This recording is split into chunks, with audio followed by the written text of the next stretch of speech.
देवर की शादी। निधि की शादी सुमित के साथ हुई थी।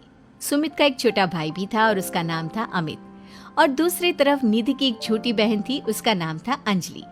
निधि के देवर अमित की अच्छी खासी नौकरी थी और निधि का ससुराल भी काफी पैसे वाला था। इसलिए निधि चाहती थी कि उसकी छोटी बहन अंजलि की शादी उसके देवर अमित के साथ हो जाए।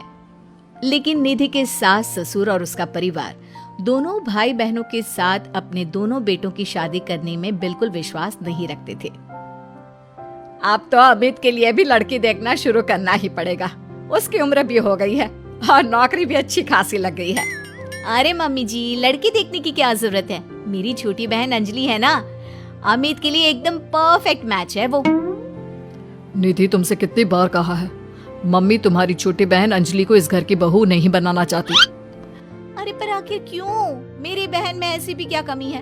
सुंदर है, सारा काम करना जानती है, फिर आपको क्या परेशानी है? बात परेशानी की नहीं है बेटा, लेकिन मैंने शुरू से ही सोच रखा था एक ही घर की दो लड़कियां अपने बेटों के लिए नहीं लेकर आऊंगी। वो क्या है ना, दोनों बहनें देवरानी जेठानी बन जाएंगी तो बस प्रॉब्लम ही प्रॉब्लम आने वाली है। लेकिन निधि इस बात के लिए बिल्कुल तैयार नहीं थी। वो तो किसी भी कीमत पर अमित और अंजलि की शादी करवाना चाहती थी और इसीलिए उसने अपनी बहन अंजलि को अपने ससुराल में बुलाने का प्लान बनाया।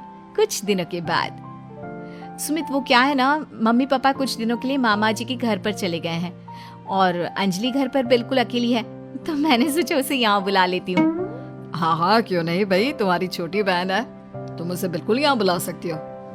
लेकिन सुनो, अमित और उसकी शादी के बारे में कोई बात मत छेड़ना। मम्मी इस बात के लिए कभी तैयार नहीं होगी। अगले दिन अंजलि निधि के ससुराल पहुंच जाती है और निधि के कमरे में। अरे दीदी, तुम्हारा देवर तो बहुत हैंडसम है, लेकिन मेरी तरफ नजर उठाकर भी नहीं देखता। अरे तू चिंता क्यों करती है, वो तेरी तरफ नजर उठाकर भी देखेगा और तू इस घर की बहू भी बनेगी। बस अब तू देखती जा। आप कहना क्या चाहती हैं दीदी? यही कि तू किसी न किसी तरह से बहाना करके कुछ दिन इस घर में रुक जा, बस फिर देख मैं क्या करती हूँ। अगर आपने मेरी शादी अमित के साथ करवा दी ना दीदी, तो जिंदगी भर आपकी सेवा करूंगी। मुझे तो आपकी शादी के बाद से ही बहुत पसंद है। अरे मेरी प्यारी बहना, तेरे दिल की खबर तो मुझे कब से लग गई थी। सब जानती हूँ मैं। बस अब चिंता मत करियो और जैसा मैं कहती हूँ वैसा करती जाओ।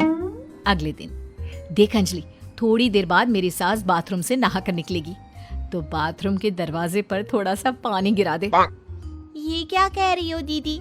आपकी सास गिर गई तो उसे चोट लग जाएगी और आपके लिए मुसीबत हो जाएगी।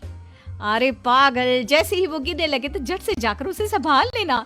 देख, मेरी सास के दिल में अब तुझे जगह बनानी है। इस घर की बहू बनना है या नहीं? हाँ दीदी, वो बात तो सही है।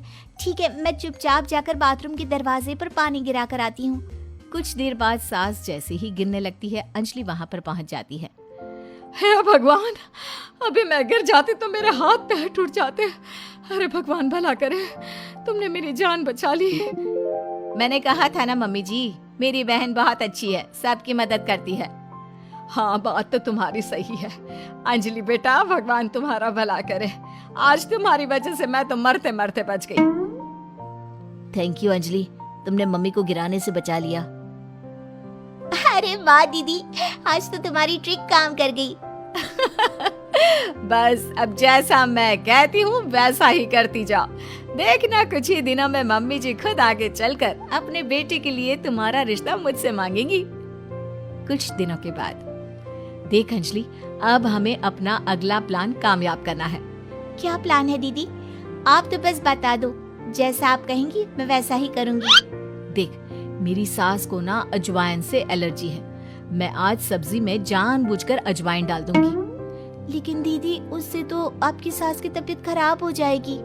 अरे मेरी बात तो सुन, अजवाइन खाने के बाद अगर मेरी सास को थोड़ा सा 1 चम्मच शहद दे दिया जाए तो उनकी तबीयत ठीक हो जाती है। और ये नुस्खा मुझे पता है। ये बात मेरी सास को भी नहीं पता। जैसे ही वो अजवाइन वाली सब्जी खाएं, जल्दी से जाकर शहद ले आना। ये क्या बहू, तुमने सब्जी में अजवाइन क्यों डाल दिया?